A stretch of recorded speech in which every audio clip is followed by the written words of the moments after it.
Salut les devins, c'est Saikyo, il est l'heure pour moi de vous proposer ma review de l'épisode 53 de Boruto, et quelle belle prestation qui nous a été délivrée par cet épisode-là. J'ai envie de vous dire que, à ce jour, on est le 11 avril 2018, et bien tout simplement c'est mon épisode préféré que la franchise, que l'anime Boruto a pu nous délivrer jusqu'à ce jour.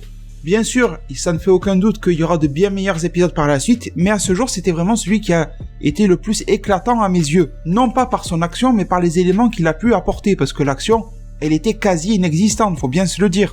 Contrairement à des épisodes de Naruto Gaiden où ça arrêtait pas de se taper et tout ça, même s'il y avait un joli fond d'histoire, mais l'action était quand même très mise en avant. Là, c'est différent. Ça introduit un arc que l'on connaît déjà par le film et par le manga, mais ça le fait très très bien. Parce que, comme le titre de cette vidéo l'indique, il y a eu l'introduction de deux éléments dans cet épisode-là. Le nouveau Otsutsuki qui porte le nom de Urashiki en tout début d'épisode, et en plein milieu, il y a eu l'introduction d'un personnage que vous connaissez très sûrement si vous lisez le manga Boruto. D'ailleurs, je vous conseille vraiment le manga, qui je trouve actuellement est d'un niveau supérieur à celui de l'anime. En tout cas, il te raconte beaucoup plus de choses que l'anime avec sorcellerie et tout ça.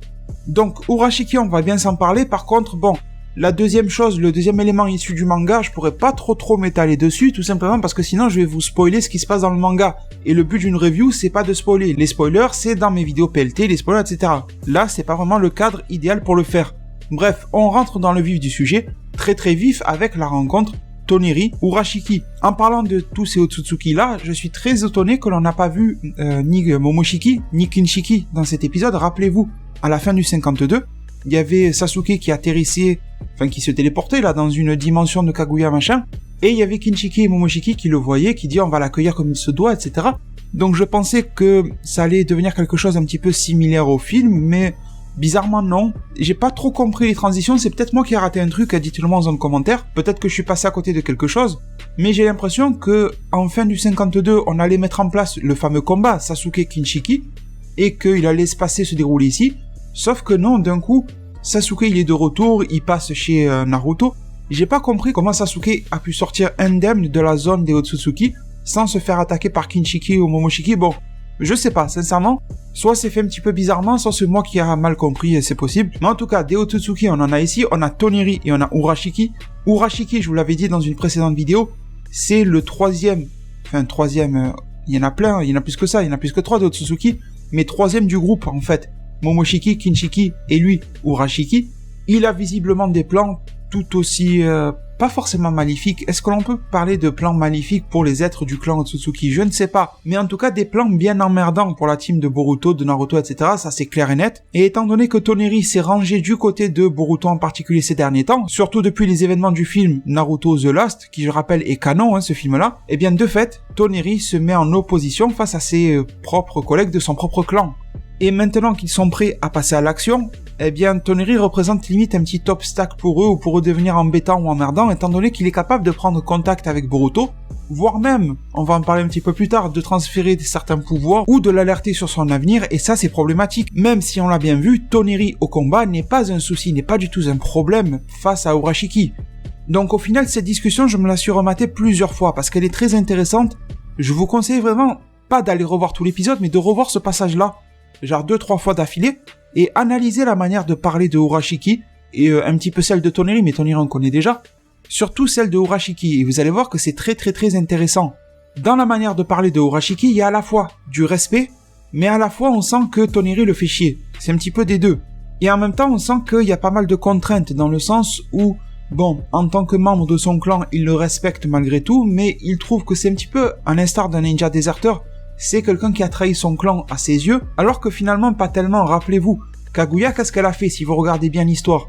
Elle a fui son clan d'une certaine manière, elle n'était pas d'accord avec ce qui se passait chez les Otsutsuki. À la base, Kaguya n'était pas méchante. Donc, en quelque sorte, Toneri reproduit un petit peu à sa manière, mais beaucoup plus proche que l'on le pense, la volonté, la façon de faire en fait, le mode de vie de Kaguya.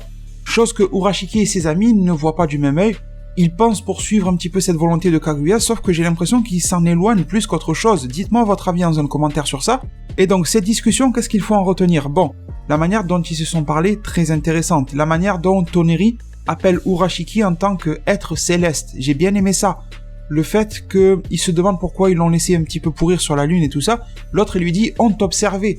on a l'impression que des choses se préparent, beaucoup d'observations chez ces fameux êtres célestes. En plus, on nous introduit l'idée qui avait déjà été un petit peu émise par le passé, mais là c'est vraiment clair, le fait qu'il y a une branche principale de Otsutsuki qui fait forcément penser à la branche principale et secondaire chez les Hyuga, tu vois, et on sait que le Byakugan a quand même un lien, tu vois, en termes de pupilles et tout ça. J'ai bien aimé que l'on mette en avant le lien qui unit Toneri avec la Terre, le fait qu'il prenne sur lui, peu importe que ça lui fasse du bien ou du mal, il va aider cette planète Terre, et en particulier Boruto et sa bande, et Naruto et tout ça. J'ai bien aimé le fait que Toneri essaie de faire réagir Urashiki en lui disant « Comment peux-tu juger cette planète alors que tu n'y es jamais venu, tu ne la connais pas ?»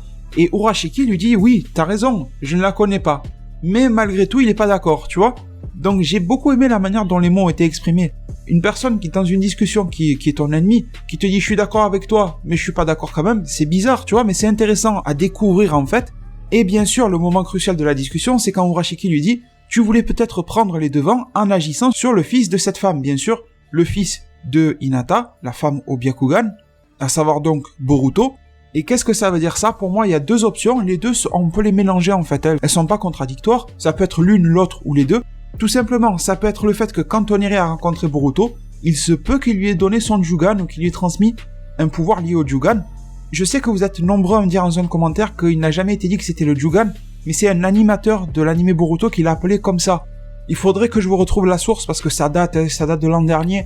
C'était sur, je sais plus si c'était le blog personnel de l'animateur ou si c'était sur la page Twitter de l'animateur. Il avait posté une image de Boruto en train de se nettoyer les yeux, un truc comme ça, et avec un texte le désignant comme étant le Jugan. Donc visuellement ça ressemble au Jugan mais ça ne l'est pas totalement, donc il se peut que derrière on rajoute un truc, tu vois, le Jugan je sais pas quoi. Pour vous donner un exemple, comme dans DBS, t'as l'Ultra Instinct aux cheveux noirs, l'Ultra Instinct aux cheveux gris, tu vois. Un qui est maîtrisé, l'autre pas, ça a des noms légèrement différents. Mais dans la base, visiblement, c'est du Jugan, d'après ce qu'a dit l'animateur à l'époque. Il se peut, et c'est quasiment en fait logique, que Toneri ait pu faire ça sur l'enfant, donc sur Boruto, et en même temps le fait que Toneri a pu alerter et prévenir Boruto sur l'avenir, sur son avenir et tout ça. Et ça pourrait mettre des bâtons dans les roues aux fameux 3 Otsutsuki et à d'autres personnes de ce type-là qui pourraient attaquer ou en tout cas tenter de réaliser leur plan entre guillemets céleste. Donc comme je vous l'ai dit, vous pouvez prendre soit une des deux solutions, peut-être que vous avez une troisième qui est la vôtre, il n'y a aucun souci, mais vous pouvez aussi les associer les deux. Ça peut être tout simplement Urashiki qui est dérangé que Toneri a donné le pouvoir à Boruto et qui lui a parlé de son avenir. Il n'y a rien qui empêche de mettre ensemble les deux options. Donc on en apprend un petit peu plus justement sur l'origine des pouvoirs de Naruto et en même temps sur les liens qu'il peut y avoir et qui peuvent unir ou désunir, c'est le cas ici, les Otsutsuki, avec au final cette confrontation qui sera très très brève, avec Toneri qui est sorti un petit peu de ses gonds, mais je pense qu'il savait que Urashiki était venu pour le déboîter, il n'est pas venu juste pour discuter, et il s'est dit bon peut-être qu'il vaut mieux tenter de mettre le premier coup. À sa place, on aurait très sûrement fait pareil, mais bon, Urashiki est tellement supérieur à Toneri qu'il est capable de balancer un espèce de lasso rouge qui n'est pas du ninjutsu, parce que je vous rappelle que les Otsutsuki sont au-dessus de ça. Donc ça reste une technique, tu vois, mais c'est quand même différent, c'est un pouvoir, une capacité qui nous est encore inconnue, sûrement que ça nous sera décrit un jour. Et en plus de ça, il combine ça, il lance un objet sur le sol qui lui permet de réaliser le gel du temps. Et Urashiki dit à Toneri, profites-en pendant environ 10 000 ans, je crois, de mémoire, le Ryugujo, je crois, il appelait ça cette technique. Et du coup, je me pose une question. Bon, déjà, il y a un truc intéressant, c'est que Urashiki dit bien qu'il est obligé de respecter un petit peu les ordres de son clan, ou en tout cas les permissions et les interdictions, et donc interdiction de tuer quelqu'un du clan. Première chose, ça met sur la piste que ce fameux Toneri va revenir, sinon tu l'aurais tué. Déjà que les morts peuvent revenir d'une certaine manière dans cette série, si en plus tu les laisses vivants, bon, c'est sûr qu'il va revenir. Mais deuxième chose, est-ce que il va vraiment être gelé pendant 10 000 ans, ou est-ce que c'est autre chose d'un petit peu différent? Parce que cette technique-là s'appelle le gel du temps.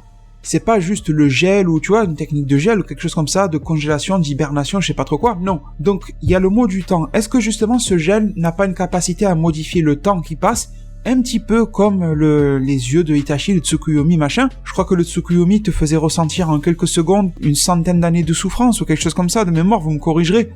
Bien, est-ce que le gel du temps va pas laisser Toneri congelé pendant 1 an, sauf qu'il va en ressentir passer 10 000 et qu'il verra l'évolution, tu vois, de la Terre, de tout sur 10 000 ans, et une fois qu'il décongèle au bout de 1 an, une fois que le gel s'estompe, là, il pourra revenir et aider un petit peu tout le monde parce qu'il aura vu ce qui risque de se passer. Vous voyez, ça pourrait être intéressant aussi tourné de cette manière-là, parce que d'accord, Toneri va revenir, mais qui va aller sur la Lune pour le décongeler?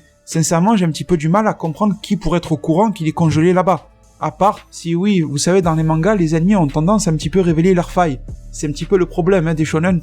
Je crois qu'il n'y a pas un seul animé dans lequel il n'y a pas un seul méchant qui a dit « Ah, tu sais, mon pouvoir, il marche comme ça. Le point faible, c'est ça. Le point fort, c'est ça. » Tu vois.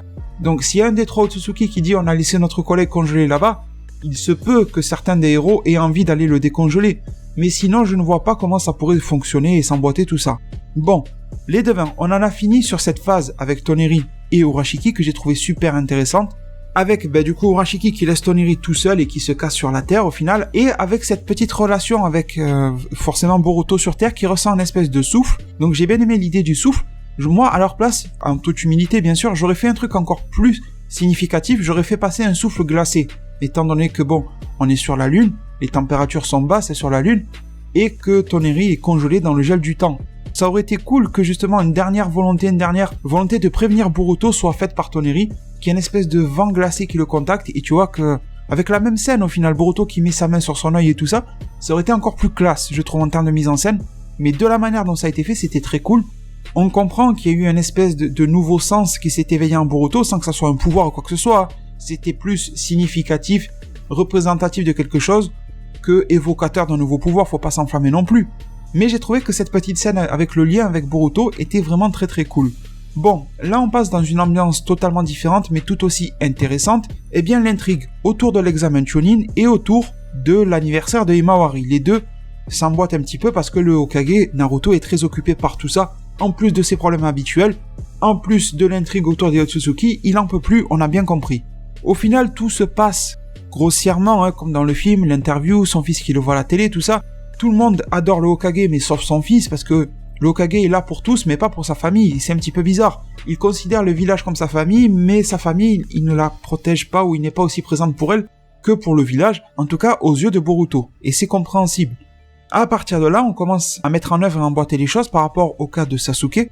Boruto dit déjà qu'il aimerait bien prendre Sasuke, même s'il ne le connaît pas, comme exemple, comme mentor, comme modèle, à la place de son propre père Naruto. Si vous avez vu le film et le manga, vous savez déjà ce qui va se passer, mais par la suite de l'épisode, tout ça va se mettre bien en place aussi. Sur le passage, on a une petite discussion qui m'a pas trop... j'ai pas trouvé super importante. Elle était nécessaire, mais voilà, rien de spécial à vous en dire entre Boruto et Shikadai, ça ressasse un petit peu des choses qu'on sait déjà. De manière assez similaire, quoique c'était un petit peu plus important, mais je vais passer rapidement. La discussion entre la team de Shikadai et entre eux, j'ai bien aimé un petit peu qu'il y avait un petit peu de psychologie justement qui était évoquée, le fait de Shikadai qui repense à ce qui s'est passé avec Ryugi, tout ça. C'était cool, c'était voilà. Ça se plaçait bien à ce moment-là, donc j'ai pas de reproche à y faire, au contraire c'était bien. Jusqu'à ce qu'on en arrive au deuxième gros moment de l'épisode, quand Katasuke vient rendre visite au Hokage en personne, Naruto, accompagné de Shikamaru. On voit dans quel état est Naruto, il en peut plus, il est crevé. Et Katasuke vient lui faire la proposition très osée de lui proposer un dispositif, en tout cas pour les genin, tu vois, qui vont passer l'examen Chunin, pour en faire un petit peu la démonstration. Ce dispositif, vous le connaissez déjà, il permet d'utiliser à peu près n'importe quel type de jutsu, et surtout il te le permet à volonté parce que Katasuke vient de faire évoluer sa technologie, c'est même Shikamaru qui le confirme par le biais de certaines récentes études. Donc ça nous fait comprendre ce petit message-là que la technologie dans le monde de Konoha évolue, elle évolue bien et elle évolue très vite parce que ce dispositif semblait un petit peu trop rêveur il y a peu de temps, il ne marchait pas bien et là très rapidement Katasuke a pu le faire évoluer énormément, utilisable à volonté et fonctionnel. Vraiment ça bouge très très vite. Sous-entendu le début de la série d'après Kawaki avec le monde des ninjas qui n'est plus, tu vois. Donc je trouve que la science est vraiment très liée à la disparition du monde ninja et que ça nous est vraiment mis en avant dans cet épisode-là. Donc le résultat des courses, on le connaît, Naruto lui dit écoute, je suis là pour juger les avancements des genin, les pouvoirs qu'ils ont acquis par eux-mêmes, pas pour voir ce que toi tu peux leur donner avec un bracelet. Donc au final non, et quasiment en fait c'est de la triche. J'ai pas trouvé que Naruto a été méchant en lui disant, Naruto s'est posé la question, à la fin il a dit à Shikamaru est-ce que j'ai été méchant ou quoi? Shikamaru lui dit non, tu as très bien fait. Franchement, je trouve que même Naruto a été trop gentil. Imaginez par exemple vous prenez Tsunade ou le troisième Hokage, et il vient un scientifique à la con lui dire j'ai un bracelet pour faire en sorte que les jeunes trichent à l'examen. Franchement, il aurait envoyé chier, tu vois, il aurait gueulé dessus, il aurait dit casse-toi, je veux plus te revoir. Naruto a été vraiment très gentil. Et je me dis même que Naruto a l'impression d'avoir été méchant parce que ça lui ressemble pas de parler comme ça, mais je pense que Naruto en tant que Hokage a été trop gentil. Il aurait dû vraiment le calmer et le remettre à sa place, et voilà, prendre un ton vraiment sévère, lui faire la leçon et lui dire tu me refais plus jamais ça.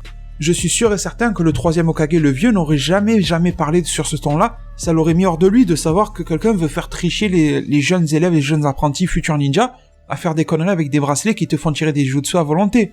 Et justement, ce manque de sévérité de Naruto risque de donner envie à des gars comme Katasuke, et ça sera le cas, on connaît le film, d'exploiter quand même ce dispositif-là, et d'aller même, comme dans le film, d'en donner un à Boruto qui va s'en servir pour tricher à l'examen. On connaît déjà l'histoire, hein.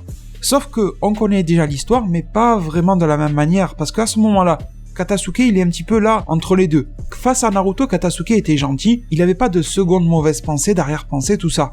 Après, une fois qu'il s'est fait refouler, à moitié refoulé, parce que Naruto n'était pas assez sévère, eh bien, Katasuke a commencé à devenir un petit peu dans le négatif. Mais entre les deux, en transition, vous avez vu, à la fin, il a dit non, un scientifique doit rester positif. Donc on a vu qu'il commençait un petit peu à flancher, mais pas trop. Et d'un coup, là, vous l'avez vu, vous l'avez pas raté. Comme je vous l'ai dit, je vais pas pouvoir en parler des masses, mais on a ce personnage-là qui apparaît derrière Katasuke, chose que l'on n'avait pas vue dans le film, mais que vous connaissez forcément si vous avez vu le manga, enfin lu le manga.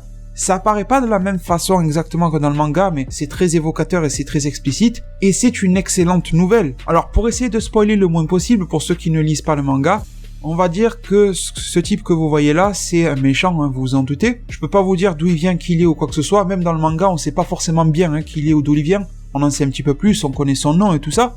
On sait un petit peu aussi de quoi il est capable, ça c'est clair. Mais disons que si vous attendez dans la série Boruto une menace un petit peu comme vous avez pu la connaître dans Naruto Shippuden, quelque chose qui en impose, eh bien ça va passer par ce genre de gars-là.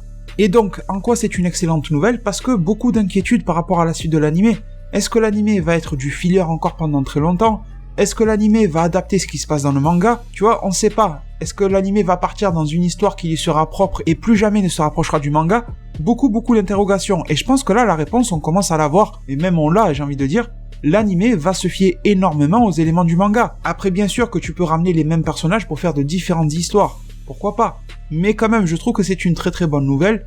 Je pense, et dites-moi dans le commentaire que si vous lisez le manga, eh bien ce que vous avez vu ici était une excellente nouvelle pour vous.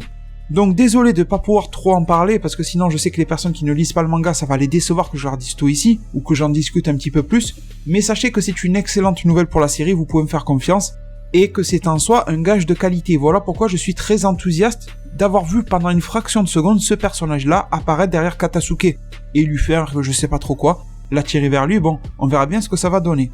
Ensuite, les devants, là une intrigue totalement différente, encore une fois, il y avait pas mal de petites intrigues qui se sont réglées ou qui ont démarré dans cet épisode-là, sans que l'épisode ait un goût de bâclé, et ça c'était vraiment très fort de leur part.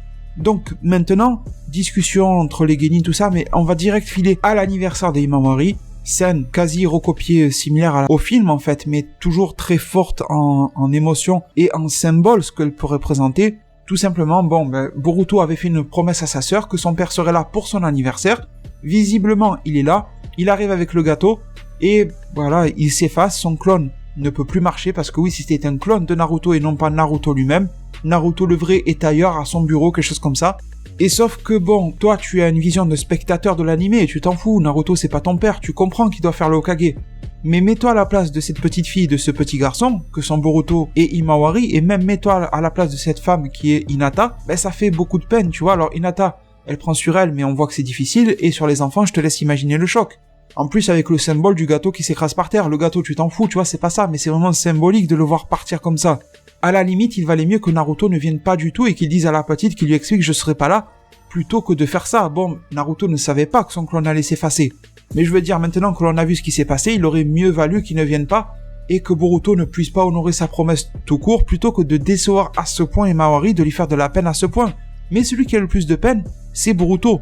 Regardez, Himawari n'a pas piqué une crise, Himawari n'a pas fini en sanglots, quoi que ce soit. Celui qui s'est mis un petit peu à pleurer d'une certaine manière, mais surtout à s'énerver avec lui-même, ça a été Boruto. Il a voulu filer pour casser la gueule à son père. On sait que c'est pas possible, mais tu m'as compris, il avait la haine jusqu'à ce point-là. En plus, il y a beaucoup de parallèles qui sont faits quand on nous montre le cadre avec Minato, et qu'on en parle, c'est pour nous dire que voilà, Naruto s'est toujours plaint de pas avoir de parents avec lui, d'avoir toujours vécu seul et tout ça. Et là, il a la chance, lui, enfin l'opportunité plutôt, de pouvoir avoir sa propre famille descendante, tu vois, les enfants et tout ça, et lui-même, qui est vivant, n'est pas là pour eux. C'est un petit peu le comble. Donc forcément, c'est une intrigue déjà vue dans le film, mais elle était super bien réamenée dans l'anime, donc je peux pas me plaindre, c'était bien foutu.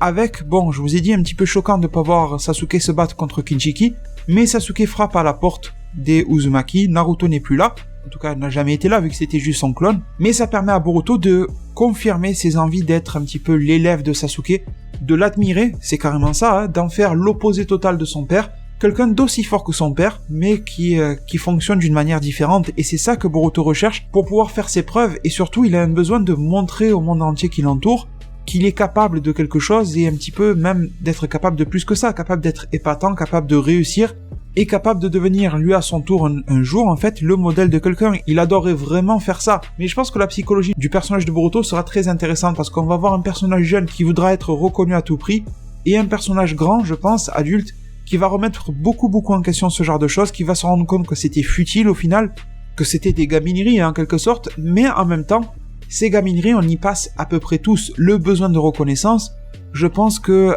surtout chez les collégiens, je pense, sans aucun cliché, quand tu as l'âge de la 6e, de la 5e, voire même jusqu'à la fin du collège, c'est quelque chose que tu recherches beaucoup, et même un peu plus jeune ou un peu plus âgé. Hein. Donc je pense que c'est des thèmes qui doivent beaucoup parler à la jeunesse et qui leur permettra de voir comment un personnage qu'ils adorent, comme Boruto, va évoluer et leur donner peut-être quelques indications pour eux-mêmes évoluer dans la vie. Donc je trouve que c'était très intéressant, que ça nous apporte beaucoup de très belles choses, de très belles promesses pour la suite de l'anime Boruto, qui devrait de plus en plus se calquer sur les éléments du manga, et c'est vraiment pour me faire plaisir. J'espère vraiment les devins qu'il en est de même pour vous. Je vous remercie du fond du cœur pour tous les soutiens que vous apporterez à cette vidéo-là. Prenez tous super bien soin de votre futur, et à plus pour de prochains arts divinatoires.